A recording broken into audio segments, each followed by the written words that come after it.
ஒரு டிக்கெட் 4 படம் உங்கள் டிஸ்னி பிளஸ் ஹாட்ஸ்டாரில். நினைவில் நிற்கும் திருமணப்பட்டு விவாகா தி சென்னை சில்க்ஸ். நக்கீரன் நேயர்களுக்கு வணக்கம். இன்று நம்முடன் கருத்துக்களை பகிர்ந்து கொள்ள இணைந்திருக்கிறார் முன்னாள் சட்டமன்ற உறுப்பினர், திமுக தேர்தல் பணிக்குழு செயலாளர் திரு கடலூர் இளப்புகழேந்தி அவர்கள். வணக்கம் சார். அனைவருக்கும் வணக்கம். இந்தியா கூட்டணி உறுதியாக உள்ளது, அதில் எந்த மாற்று கருத்தும் இல்லை, வலுவாக இருக்கு. தேர்தலை சந்திக்கிறதுக்கான வியூகங்கள் வகுக்கப்படுது. ஒவ்வொரு மாநிலத்திலையும் அந்த தொகுதி பங்கீடுகள்லாம் பேச்சுவார்த்தை நடக்குது. அதுக்கான ஒரு குழுவெலாம் அமைக்கப்பட்டிருக்கு.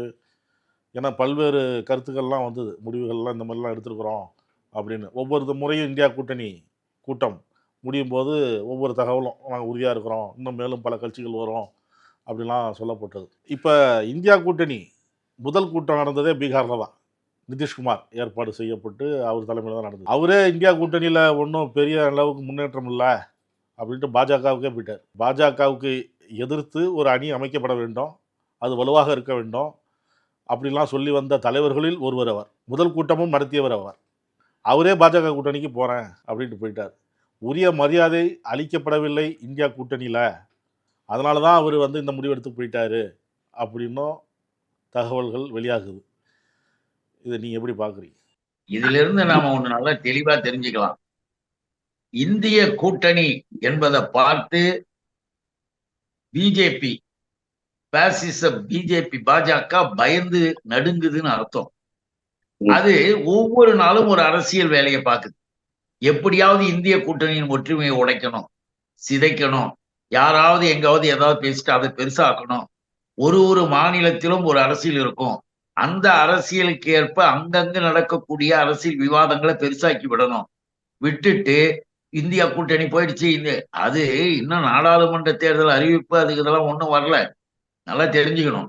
இந்த சூழ்நிலையில இதே மாதிரி பேசுகிற செயலை பிஜேபி ஊடகங்களை தன் கையிலே வைத்துக் கொண்டு பெரிய அளவுல இந்த செய்திகளை பரப்புதுன்றது என்னுடைய குற்றச்சாட்டு. நான் சொல்றது குற்றச்சாட்டுனா நான் சொல்லிட்டேன்னு நினைக்காதீங்க. உமேஷ் சிங் சொல்றாரு. யார் அது உமேஷ் சிங்? பீகாரினுடைய இந்த ஜனதா தள இந்த கட்சியினுடைய தலைவர், அதாவது நிதிஷ்குமார் கட்சியினுடைய மாநில தலைவராக இருக்கக்கூடியவர் உமேஷ் சிங். அவரு சொல்றாரு எதுவும் எந்த பிரச்சனையும் இல்லை. எப்ப அறிக்கை வெளியிட்டிருக்காரு, எந்த பிரச்சனையும் கிடையாது. இங்கு எங்களுக்குள் மாநில அளவுல நாங்க சில கூட்டணி சம்பந்தமாக பேசுறது போறது இதெல்லாம் இருக்கலாம். ஆனால் எந்த சூழ்நிலையிலும் இந்திய கூட்டணி என்பதிலிருந்து நாங்க இப்போ விலகிட்டோம் போயிட்டோம் என்பது தவறான செய்தி. இந்த வதந்தியை திட்டமிட்டு சிலர் பரப்பி கொண்டிருக்கிறார்கள்.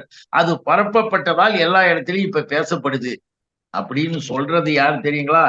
மிக தெளிவாக அவரது ஐக்கிய ஜனதாதள தலைவர் உமேஷ் சிங் குஷ்வாஹா அவர் பேரு, அவரே அறிக்கை வெளியிட்டு சொல்லிட்டாரு ஒண்ணு இல்லைன்னு.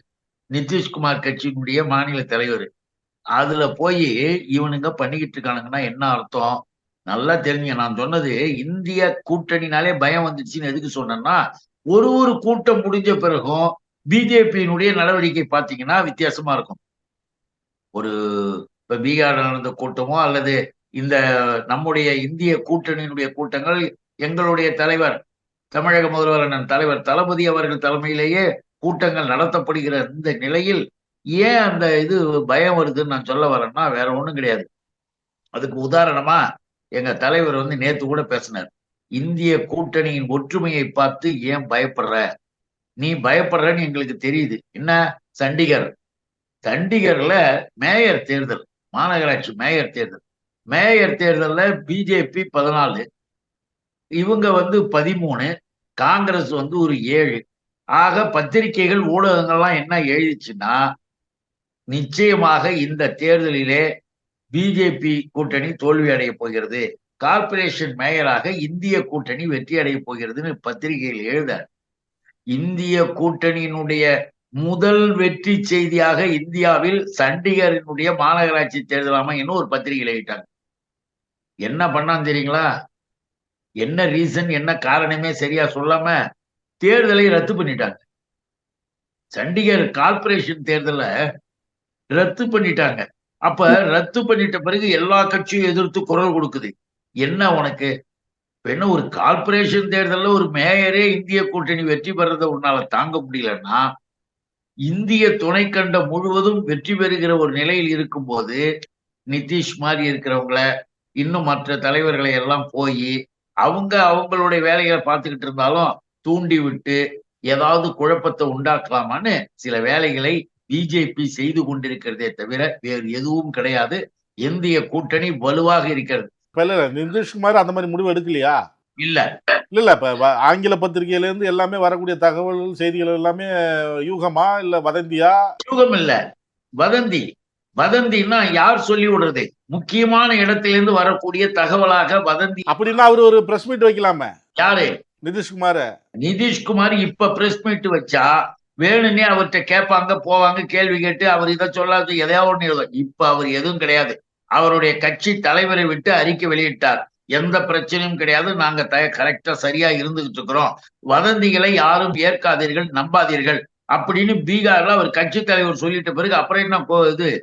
நீங்க இந்த செய்தியை வெளியிட்டானுங்கள்ல, வதந்தியை பரப்புறானுங்கள்ல, அவனுங்க தான் இதுக்கு ஏதாவது மறுபடியும் புது புது கதையெல்லாம் சொல்லிக்கிட்டு இருப்பாங்க. எதுவாக இருந்தாலும் நாம ஒரு கட்சி தலைவர் சொன்னதை இங்க நான் சொன்னேன். ராமர் கோவில் விஷயத்துல எடப்பாடி எந்த விதமான கருத்தும் தெரிவிக்கல அப்படின்னு விமர்சனம் பண்ணிட்டு வந்தீங்க. அவர் எதுவுமே சொல்லல, அவர் இன்னும் பாஜக கூட்டணி தான் இருக்கிறாரு, கூட்டணி முறிவுங்கிறதுலாம் நாடகம் அப்படின்லாம் சொல்லிட்டு வந்தீங்க. அவங்களும் இல்ல கூட்டணி முறிவு தான், எஸ்டிபி மாநாட்டில் கலந்துருக்கிறோம், கிறித்துவ மாநாட்டில் கலந்துருக்கிறோம், சிறுபான்மையினருக்கு உறுதுணையாக இருக்கிறோம்னு சொல்லி வாக்குறுதி கொடுத்துருக்குறோம், எல்லா மதத்தினருக்கும் நாங்கள் சமமாக தான் பார்க்குறோம், அதிமுக உறுதுணை இப்படிலாம் சொல்கிறோம், ஆனால் இவங்க வேறுமே நாடகம்னு சொல்கிறாங்க அப்படின்னு அவர் பதில் சொல்லிட்டு வந்தார். இப்போ அவர் என்ன சொல்கிறாரு, கோயில் கட்டினா ஓட்டு போட்டுருவாங்களா, இதை யார் நம்புவா அப்படின்னு பார்த்தா எடப்பாடி தொகுதியில் ஏகப்பட்ட கோயில் கட்டுறதுக்கு நான் உதவியாக இருந்திருக்கிறேன் அப்படின்னு பார்த்தா எடப்பாடி தொகுதியில் அதிமுக போட்டியிடாமே ஜெயிச்சிடணும், அண்ணன் போஸ்டில் வந்துடும் அப்படிங்கிறாரு. அப்போ பாஜகவுக்கு எதிராக வலுவாக குரல் கொடுத்து விட்டார், எடப்பாடி கண்ணை சேர்த்து விட்டார் அப்படின்னு அதிமுக உற்சாகமாக இருக்கிறாங்க. இதையாவது நம்புறீங்களா நீங்க? அதாவது இவர் இன்னைக்கு சொல்லிட்டார், உடனே உற்சாகமாக ஒரே இது பண்ணிக்கிட்டு இருக்கிறாங்க. இப்ப நாளைக்கு அதை மாத்தி சொன்னாருன்னா என்ன, ஜெயிலியா போட போறீங்க, இல்ல கேஸா போட போறீங்க? ஒண்ணும் கிடையாது. இல்ல அவர் ஒரு கூட்டணியில இருக்கிறாரு, அது நீங்க விமர்சனம் பண்ணிட்டு இருந்தீங்க, அந்த கூட்டணியிலேருந்து அவர் வெளில வந்துட்டாரு, அது வெளில வந்ததை நம்ம நம்ப முடியல, நாடகம்னு சொல்றீங்க, இப்போ எதிர்த்து பேச மாட்டேங்கிறாரு அப்படின்னு சொல்லிட்டு இருந்தப்ப எதிர்த்தும் பேசிட்டாரு, இதுக்கப்புறமும் என்ன அப்படிங்கிறாங்கல்ல. என்ன எதிர்த்து பேசிட்டாரு? என்ன மோடி கோயில் கட்டிட்டா ஓட்டு போட்டுருவாங்களான்னு கேட்கிறாருல. திறந்து விட்டால் ஓட்டு போட்டுடுவாங்களா அப்படின்னு அவர் கேட்கறது எப்ப? நீங்க எல்லாம் சந்தேகப்பட்ட உடனே, என்னையா கோயிலை பத்தி ஒண்ணுமே சொல்லாம இருக்கிற, நீ என்ன கூட்டணி வந்துட்டு உடனே வேற வழி இல்லாம கமிட் பண்ணிருக்கிறார். இதை எப்ப சொல்லியிருக்கணும்? உண்மையான ஒரு உணர்வு இருந்து உண்மையாலும் பிஜேபியை விட்டு நவந்து போயிருந்தா எப்பன்னு என்னைக்கு சொல்லியிருக்கணும்? எல்லா கட்சி தலைவர்களும் எல்லாருமே அதை கண்டனம் தெரிவித்து பல்வேறு கருத்துக்களை பதிவு பண்றாங்க. பேசாம வேடி பார்த்துக்கிட்டு இருந்த யாரும் இப்ப ஒண்ணு வேணாம், யாரும் அந்த கேள்விகள் என்ன யாருமோ கூட்டணி இல்லைன்னு சொல்லிட்டு நீ ஒண்ணும் சொல்லாம இருக்கன்ற விதம் மட்டும் யாரும் கேட்கலன்னா இதையும் சொல்ல போறது இல்லை, இதையும் பேசாம தான் வச்சிருப்ப. நாம என்ன கேட்கிறோம், அந்த கோயில் அந்த இது சம்பந்தமாக நாங்கள்லாம் கேட்ட மாதிரி மற்றும் உள்ள இந்தியாவில் இருக்கிற பெரிய கட்சிகள் எல்லாம் அது குறித்தான கேள்விகளை வச்ச மாதிரி வை பார்ப்போம். மோடியை கேள்வி பார்ப்போம், மோடியை பத்தி டைரக்டா கேள்வி கேட்க பார்ப்போம். ஏன் கேட்க மாட்டேன்ற? இது மத்தவங்க ஏதாவது சொல்லிட போறாங்களோன்னு ஒரு வார்த்தை. ஜெயக்குமார் சொல்றாரு, இல்ல ஜெயக்குமார் சொல்றாரு எங்களுக்கு பகையாளி பாஜக தான். CV சண்முகம் சொல்றாரு தமிழகத்துக்கு வருவாங்க, தமிழகத்துக்கு வரும்போதெல்லாம் வணக்கம் நன்றி இந்த 2 வார்த்தையை தெரிஞ்சுக்கிட்டு நம்மளை ஏமாத்துவாங்க, நமக்கு தமிழகத்தில் எதுவும் செய்ய மாட்டாங்க, திருக்குறளை பேசுவாங்க, திருக்குறளை பற்றி ஏமாற்றிவிட்டு தமிழையே அழிப்பாங்க, இதான் அவங்க வேலை அப்படின்னு அவரும் எல்லாருமே தான். KP முனுசாமியை எதிர்த்து பேசுறாரு, CV சண்முகம் எதிர்த்து பேசுறாரு, ஜெயக்குமார் எதிர்த்து பேசுறாரு. ஆமா, ஏன் எதிர்த்து பேச மாட்டாங்க? எடப்பாடி ஒரு நாடகம் ஒரு சீன் போட ஆரம்பிச்சிட்டாரு, அந்த சீனுக்கு வெயிட் ஆகுற மாதிரி அவர் கூட இருக்கவங்க எல்லாம் பேசுறாங்க. நாளைக்கு எடப்பாடி ஒரு முக்கியமான ஒரு இதை ஒண்ணு காட்டுவார், ஏதாவது ஒண்ணு காட்டிட்டு வேற வழி இல்லை, நாம் இந்தியாவை காப்பாற்றியாக வேண்டும், அதை செஞ்சாகணும், இதை செஞ்சாகணும்னு சொல்லிட்டு பிஜேபியை சப்போர்ட் பண்றது ஒண்ணு. இன்னொன்னு தெரியுங்களா, இதுல இருக்க ரகசியமான அரசியல் என்ன தெரியுமா? பிஜேபியை வெற்றி பெற வைப்பது ஒண்ணு, திராவிட முன்னேற்ற கழகத்தை வெற்றி வாய்ப்பு இல்லாம ஆக்கலாமான்னு இவனுங்க போட்ட பிளான் இது. யாரு? RSS போட்ட பிளான். அவங்க எழுதி கொடுத்ததுல எடப்பாடி என்ன சொல்றாப்புல, பிஜேபி சொல்லிட்டான், எங்களுக்கு சுத்தமா சிறுபான்மையினர் ஓட்டே விழாது, யாரும் போட மாட்டாங்க. தமிழ்நாட்டுல சுத்தமா எங்களுக்கு ஒண்ணுமே வராது. நீ எங்க கூட இருந்தீன்னா உனக்கும் வராது, நீ வாங்குற ஓட்டும் போயிடும். ஒட்டு மொத்தமா இந்திய கூட்டணிக்கு திமுகவிற்கு போய் சேர்ந்து விடும்.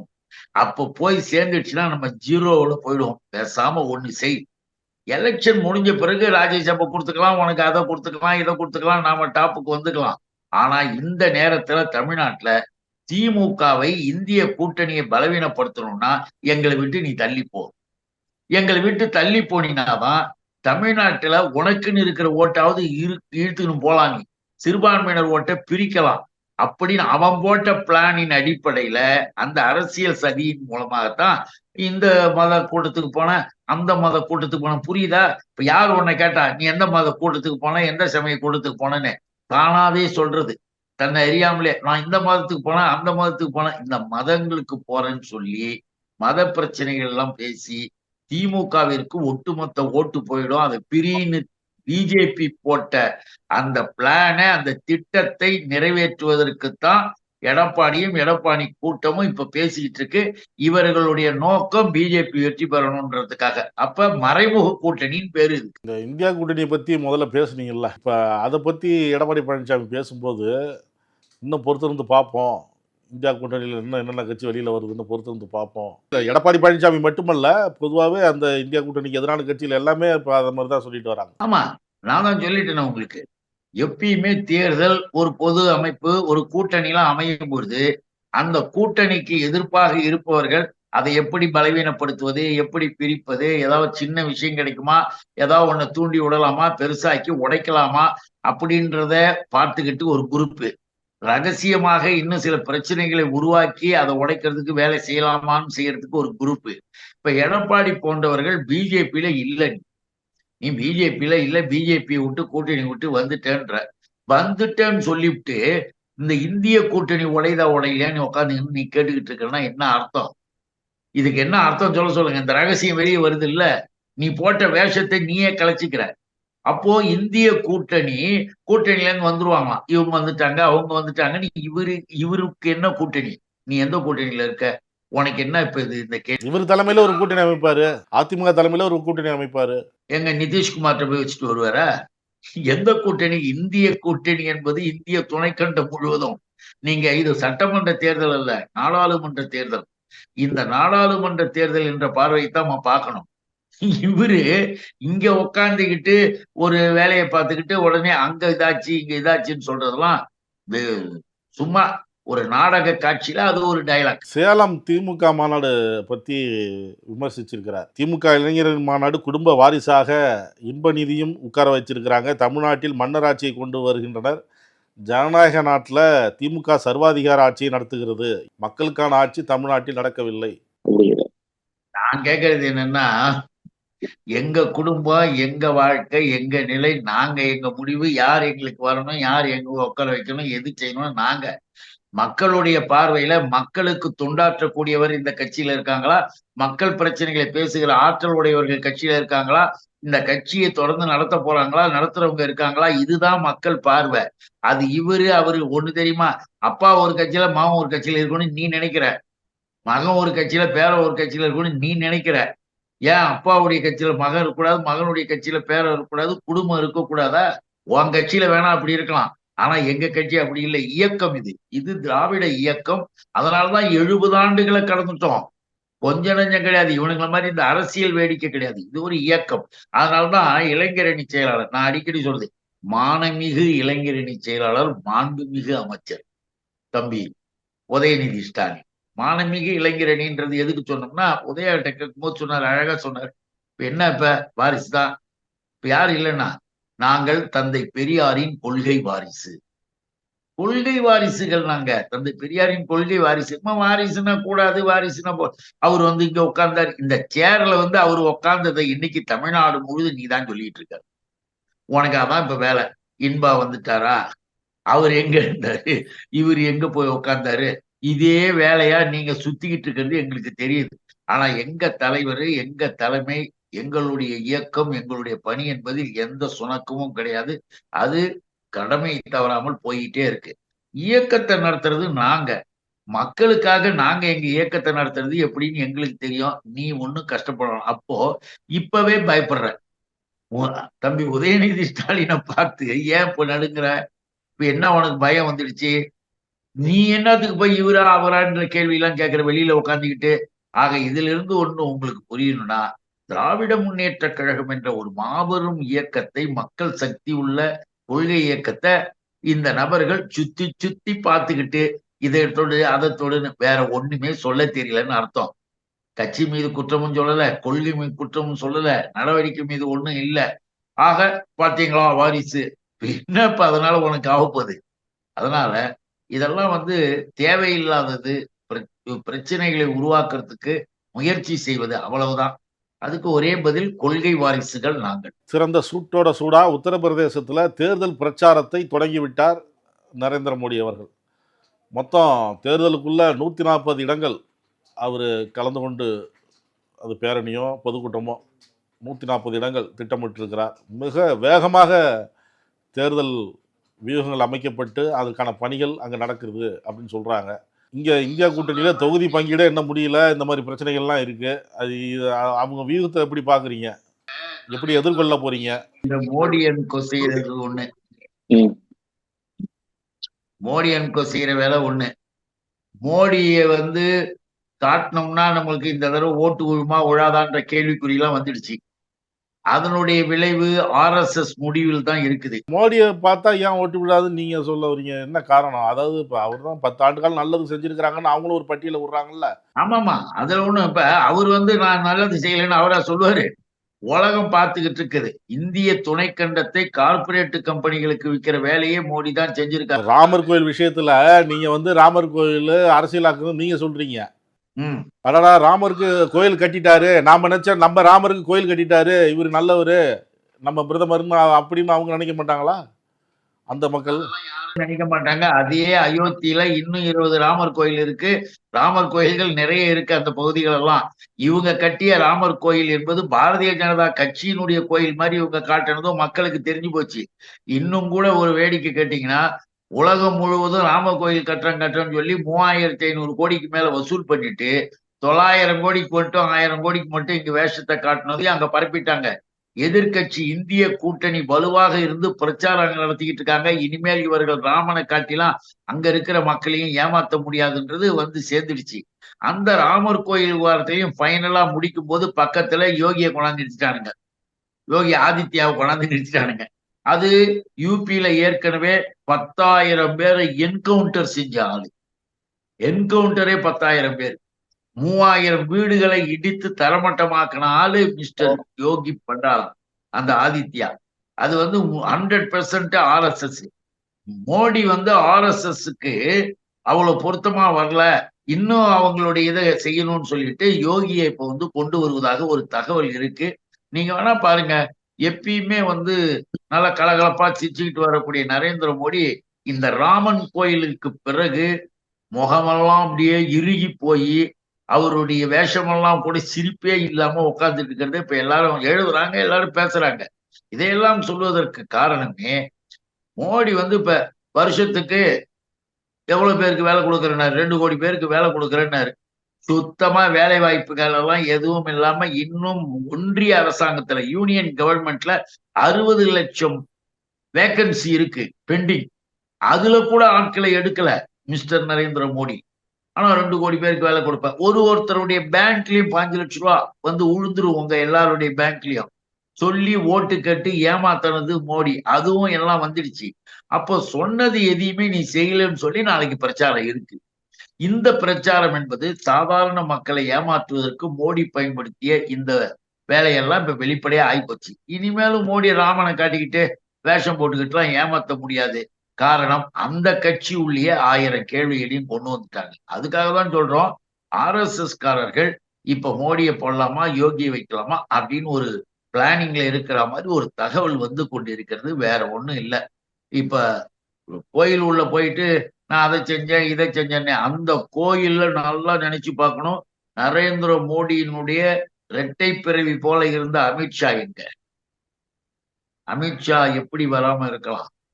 இவ்வளவு பெரிய வேலையை செஞ்சு கூட இருந்து மசூதியை இடிச்சு உடைக்கும் பொழுது அந்த உடைக்கிறதுக்கு அமித்ஷாவும் மோடியும் போய் பாறை எடுத்துட்டு போய் மசூதியை இடிச்சவங்க.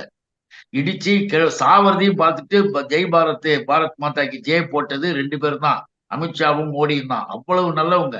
அந்த ஆட்கள் திட்டம் போட்டு இப்ப கோயிலை கட்டினா அமித்ஷா போல, அமித்ஷாவை உள்ளே உடல அழைப்பே இல்லை.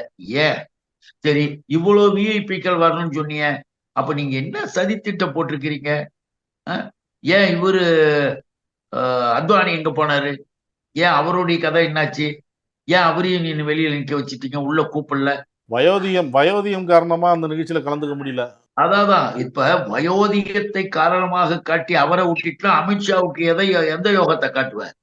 அதெல்லாம் ஒண்ணும் கிடையாதுங்க. இப்ப நிர்மலா சீதாராமன் விஐபின்னு சொன்னானுங்க, ஆனா நிர்மலா சீதாராமன் இங்க கலந்தது. அது ஏன் போகல? எல்லா இடங்களிலுமே குழப்பங்களையும் குளறுபடிகளையும் உருவாக்குற விதமாக இந்த ராமர் கோயில் விஷயத்துல மோடி நடந்துகிட்டது எல்லா இடத்துலயும் பேசப்படுது. மோடிக்கு எதிரான சூழ்நிலைகள் உள்ளுக்குள்ளேயே உருவாக்கி இருக்கு. அதனாலதான் இதை சொன்னமே தவிர, மோடியை சாதாரணமா அவர் இதாயிட்டாரு அதாயிட்டாரு அவ்வளவு சாதனை பண்ணிட்டாரு, ஒன்னும் செய்யல. எல்லாம் இந்த 10 வருஷத்துல மோடி பண்ணப்ப 8500 கோடிக்கு இந்திய துணைக்கண்டம் 70 வருஷத்துல எத்தனையோ பிரைம் மினிஸ்டர் வந்துட்டாலும் கூட மோடி தான் முதலா 8500 கோடியில ஒரு தனி பிளைட்டை வாங்கி பிரைம் மினிஸ்டருக்கு போக்குவரத்துக்கு வச்சுக்கிட்ட ஆடம்பர பிரியர். அவர் போடுற கோட்டு 10 லட்சம் எல்லாம் பத்திரிகையில வர ஆரம்பிச்சிருச்சு. இப்படிப்பட்ட ஒரு ஆளு எந்த விதத்திலையும் மக்களிடம் இனிமேல் எடுபட முடியாதுன்னு அவங்களுக்குள்ளேயே குழப்பம் இருக்கு. அதுக்காக கருத்துக்களை பகிர்ந்து கொண்டதுக்கு நன்றி சார். அனைவருக்கும் வணக்கம், நன்றி. நக்கீரன் டிவிக்கு சப்ஸ்கிரைப் செய்யுங்கள். உங்கள் ஆதரவே எங்கள் பலம். ஆசிரியர்களுக்கு நண்பனாகவும் மாணவர்களுக்கு ஆசானாகவும் திகழும் தேர்வு வழிகாட்டி. ஒவ்வொரு பாடத்திற்கும் அனுபவமிக்க ஆசிரியர்களின் துல்லியமான தெளிவான விடைகள். CNC இருக்கு, தேர்வு பயம் எதற்கு? இது தீரன் பப்ளிஷிங் ஹவுஸ் விற்பனை வெளியீடு.